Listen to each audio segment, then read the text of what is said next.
O Senhor esteja convosco, Ele está no meio de nós. Proclamação do Evangelho de Jesus Cristo, segundo João. Glória a vós, Senhor. Naquele tempo, disse Jesus à multidão: Eu sou o pão da vida. Quem vem a mim não terá mais fome, e quem crê em mim nunca mais terá sede. Eu, porém, vos disse que vós me vistes, mas não acreditais.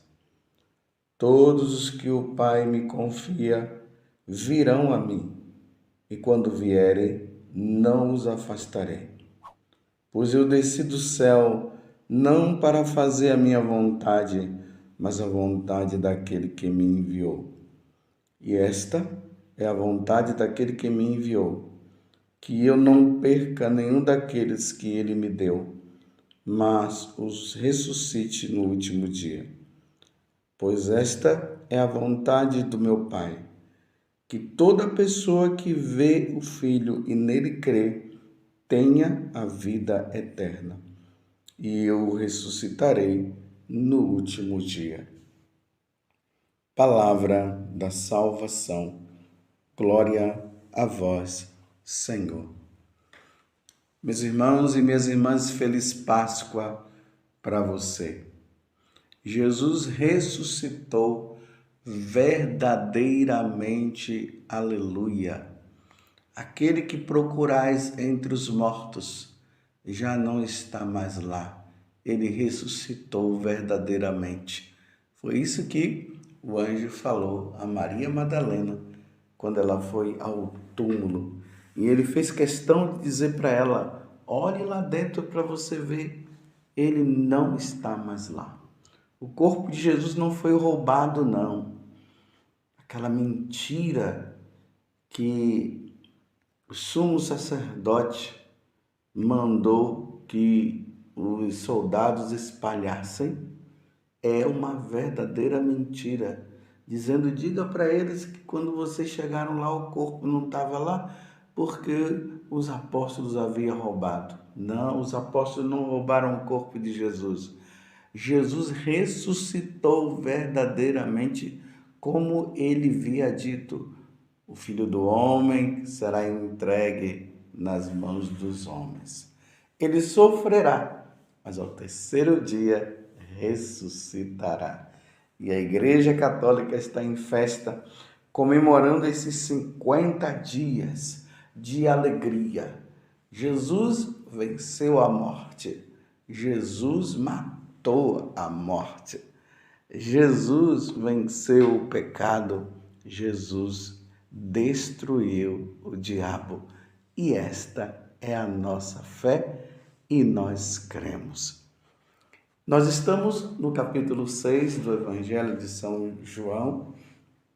Hoje, de maneira especial, estamos no versículo 35 até o 40. Jesus está naquele momento em que ele faz o discurso sobre o pão da vida. Duas coisas são essenciais na nossa vida para que nós possamos manter esse corpo nosso em pé. Se essas duas coisas faltarem, nós morreremos. A água e o alimento, a comida, o pão. E Jesus está dizendo hoje no Evangelho: eu sou o pão da vida. Quem vem a mim não terá mais fome, e quem crê em mim nunca mais terá sede. Aquele que crê em Jesus, aquele que aceita Jesus como Senhor e Salvador, aquele que crê que Jesus é verdadeiramente Deus, ele é verdadeiramente Deus e verdadeiramente homem, aquele que larga tudo, que esse mundo, aqui mundo é o mundo que se opõe a Deus, aquele que abandona esse mundo que se opõe a Deus e vive somente para Deus, na pessoa de nosso Senhor Jesus Cristo, nunca mais terá sede, nunca mais terá fome. Mas só que Jesus não está falando desta fome material, desta sede material. Nós continuaremos tendo fome, nós continuaremos tendo sede, porque o nosso corpo ele se alimenta deste pão do dia a dia, esse pão da padaria, essa carne que você compra no açougue, esta água aí potável que você bebe. Infelizmente existem lugares que as pessoas nem têm água potável para beber. Esta água e este alimento material como o pão, a carne e tantas outras coisas, porque a água também é alimento. Isso mantém o nosso corpo em pé, dá vida a este corpo. Mas a alma, o que nos dá vida eterna, o que nos leva para conviver com Deus no céu, é Jesus Cristo. E aqui de maneira especial, a Eucaristia. Que seria de nós sem a Eucaristia? A Eucaristia é a presença real de nosso Senhor Jesus Cristo. Ele é o nosso alimento que dá vida eterna. Aquele que se alimenta de nosso Senhor jamais terá fome e jamais terá sede. No céu, meus irmãos, nós não teremos fome. No céu, nós não teremos sede. No céu, nós seremos saciados. Nós chegaremos à plenitude da nossa vida. Mas é preciso crer. É preciso crer em nosso Senhor Jesus Cristo. É preciso crer que Jesus está presente na Eucaristia, na sua humanidade, na sua divindade. E aqui tem uma coisa muito bonita que Jesus está dizendo para nós. Que o Pai não quer que nenhum dos seus se perca. O Pai atrai. O Pai atrai a pessoa. Ele atrai os seus filhos. Infelizmente, meus irmãos, o Pai atrai, mas muitos recusam. E aqui está o problema. Está recusa, está abandono, esse não querer saber de Deus. Esta recusa que o próprio diabo faz com que os filhos de Deus o recuse. Mas isso tudo acontece dentro de uma liberdade e cabe ao homem dizer sim ou não. Infelizmente, muitos recusam, dizendo sim, eu recuso, eu não quero saber de Deus. E se salvarão? Não, meus irmãos, não se salvarão. Esta é a vontade daquele que me enviou, que eu não perca nenhum daqueles que ele me deu, mas os ressuscite no último dia. Esta é a vontade do Pai para com Jesus. Pois esta é a vontade do meu Pai, Jesus disse, que toda pessoa que vê o Filho nele crê tem a vida eterna, e eu o ressuscitarei no último dia. Vocês estão entendendo? A condição é crer em Jesus. A condição é fazer a vontade de nosso Senhor Jesus Cristo. E aqui, meus irmãos, é preciso entender uma coisa. Não basta somente dizer eu creio, mas se leva uma vida errada.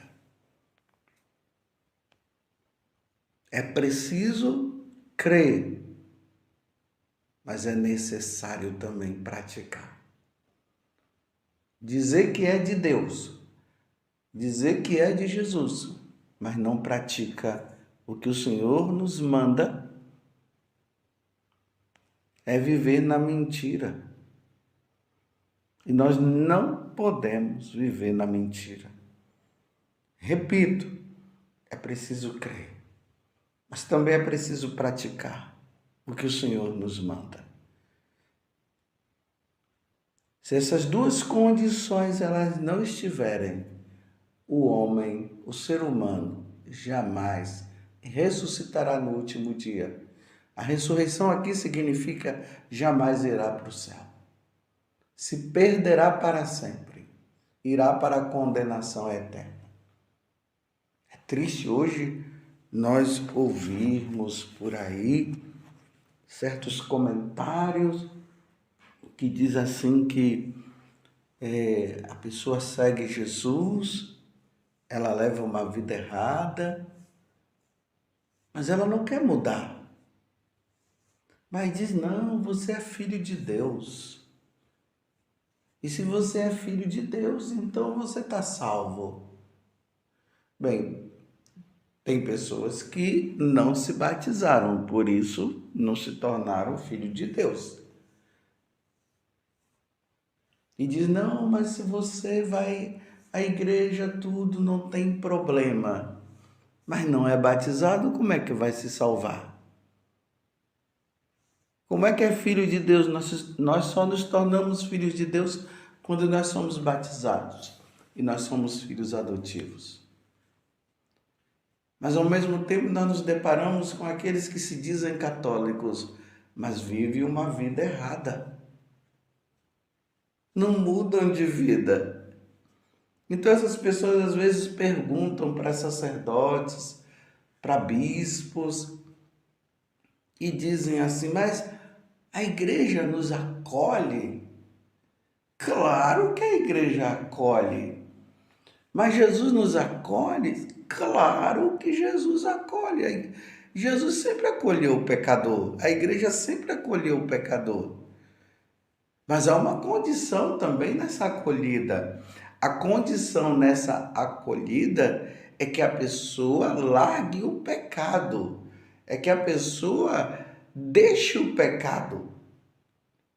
Mas hoje em dia se vê os comentários por aí. A igreja nos acolhe, sim, você é filho de Deus. Mas não se fala da condição. A condição, meus irmãos, é a conversão, é a mudança de vida. Imagina uma pessoa que é corrupta. Aí ela chega e pergunta para um sacerdote, a igreja me acolhe apesar de eu viver na corrupção? Sim, a igreja te acolhe, você é filho de Deus. Agora tem o mas. A igreja acolhe, sim, nosso Senhor acolhe, mas você precisa largar essa vida de corrupto, senão você não se salvará. E aqui eu quero abrir um parênteses para dizer uma coisa. Vamos parar com essa questão de ficar dizendo que a igreja não acolhe, mas Jesus acolhe. A igreja, ela só ensina o que Jesus ensinou. Ela fala somente o que Jesus falou. A igreja é portadora da salvação que vem de nosso Senhor Jesus Cristo. Claro que se a igreja se contradiz com o que Jesus fala, então aí não é nem a igreja, não é a igreja. Porque a impressão que se dá é assim, a igreja não acolhe, mas Jesus acolhe. A igreja acolhe porque Jesus acolhe, porque a Santíssima Trindade acolhe. E a igreja rejeita porque Jesus rejeita. Jesus rejeita o pecado. Aí, por isso a igreja rejeita o pecado. O pecador acolhe. A igreja vai sempre acolher o pecador, porque Jesus sempre acolheu o pecador. Você entendeu? Então, fecha o parêntese e vamos agora. Então, olhe bem. Jesus acolhe o pecador. Mas se o pecador continua no pecado, ele não tem condições de viver com Jesus e Jesus não vai conviver com ele se ele persiste no pecado. Você está entendendo? Porque senão vira uma bagunça. Me desculpe, um bordel, né? A igreja acolhe o pecador, Jesus acolhe o pecador e o pecador não muda de vida. E ele continua ali no erro dele e ele vai continuando no erro e dizendo que ele é de Jesus, mas não pratica o que Jesus ensina. E depois vai dizer que vai se salvar? Não vai. Por exemplo, Jesus acolheu a adúltera, lá no capítulo 8 do Evangelho de São João. Lembram quando os fariseus perguntaram para Jesus se devia apedrejá-la ou não? Aí Jesus se ajoelhou, ficou um pouco em silêncio e depois Jesus disse: quem não tiver pecado, que atire a primeira pedra. Os fariseus, vendo que eles eram pecadores também, eles não jogaram a pedra na mulher. Aí Jesus depois olha para a mulher adúltera e diz: mulher, ninguém te condenou? Aí ela disse: não, Senhor, ninguém me condenou. Aí Jesus disse: eu também não te condeno. Aqui Jesus usa a autoridade divina. Eu também não te condeno. Mas vá, não peques mais. É essa questão aqui que hoje não se fala mais. Acolhe o pecador com os seus pecados, com a sua vida, com os seus erros, tudo bem, mas aí agora Jesus vai dizer, aí vai largar o pecado? A pessoa diz, não, não vou largar o pecado, então como é que ela vai se salvar? Nós estamos vendo São Paulo aqui na primeira leitura, que é dos Atos dos Apóstolos, e nós vemos aí ele perseguindo a igreja, perseguindo os cristãos. Nós estamos aqui nos Atos dos Apóstolos, capítulo 8, do versículo 1 até o 8. E aqui diz assim: Saulo, que ele ainda não tinha se convertido, para Paulo, aqui diz: Saulo, porém, devastava a igreja, entrava nas casas e arrastava para fora homens e mulheres para tirá-los na prisão. Você vai ver que depois Paulo se converte. Ele mudou de vida. Quando ele estava indo para Damasco para prender mesmo os cristãos, aí ele tem um encontro com Jesus e ele muda de vida. Saulo, Saulo, por que me persegue? Foi o que Jesus falou. E a partir daquele momento, Saulo, ele entra num momento ali de oração, de jejum, de penitência, e ele muda de vida, ele não continuou no pecado mais. Aí ele foi acolhido, mas ele se converteu, ele mudou de vida. Mas essa história de que a igreja acolhe, Deus acolhe você na sua condição, mas continua no erro. Imagina, a pessoa pratica o aborto e quer continuar abortando, mas diz que é de Jesus e pergunta se Jesus o acolhe, se a igreja o acolhe.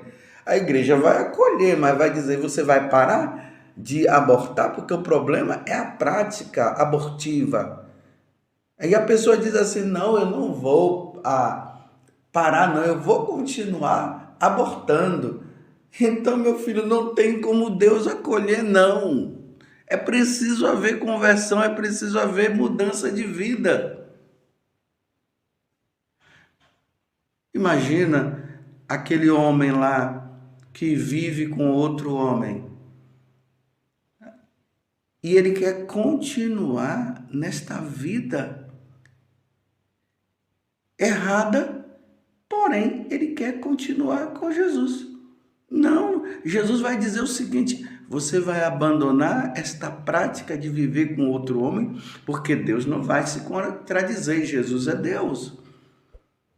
E é preciso isso ficar bem claro que em Levítico 18, versículo 22, lá diz, é Deus quem diz, um homem não deitará com outro homem, porque isso é uma abominação. Lá no capítulo 6 da primeira carta aos Coríntios também vai falar a respeito disso, que as pessoas que praticam essas coisas não herdarão o reino dos céus. No primeiro capítulo da carta aos Romanos também fala. Mas a pessoa ela diz, eu sou de Jesus, eu adoro Jesus, eu aceito Jesus, mas não larga essa prática. Não herdará o reino dos céus. É palavra de Deus. Agora vem determinadas interpretações dizendo que Deus agora acolhe todo mundo e pode continuar nesta vida e não tem problema. Tem problema sim. A igreja acolhe o pecador, mas o pecador deve se converter. Foi isso que aconteceu com Mateus. Quando Jesus chamou Mateus, que estava na coletoria de impostos, ele chamou e Mateus deixou a coletoria de impostos. Zaqueu deixou a vida velha. Foi acolhido, mas deixou. Agora, é acolhido, mas não quer deixar? Meus irmãos, não se salvarão. Esta é a verdade. Não se salvarão.